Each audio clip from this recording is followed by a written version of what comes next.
Hello everyone, and welcome back. In today's video, I'm going to show you how to fix the missing search bar in Google Chrome step by step. If the Google search box is no longer appearing on the new tab page, you can usually restore it by changing your search engine settings. So let's get started. First, open Google Chrome on your computer. If the search bar is missing when you open a new tab, click the three-dot menu in the top right corner of Chrome. From the drop-down menu, select Settings. In the left-hand menu, click Search Engine. Now, look for the option labeled Search Engine Used in the Address Bar.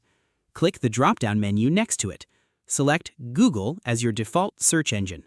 Once you've changed the search engine, open a new tab. You should now see the Google search bar displayed on the new tab page again. If the issue still isn't resolved, try restarting Google Chrome and opening a new tab once more. And that's it. You've successfully fixed the missing search bar in Google Chrome. Thanks for watching. If you found this tutorial helpful, don't forget to like, subscribe, and turn on notifications for more Google Chrome tutorials, browser tips, and productivity guides. See you in the next video.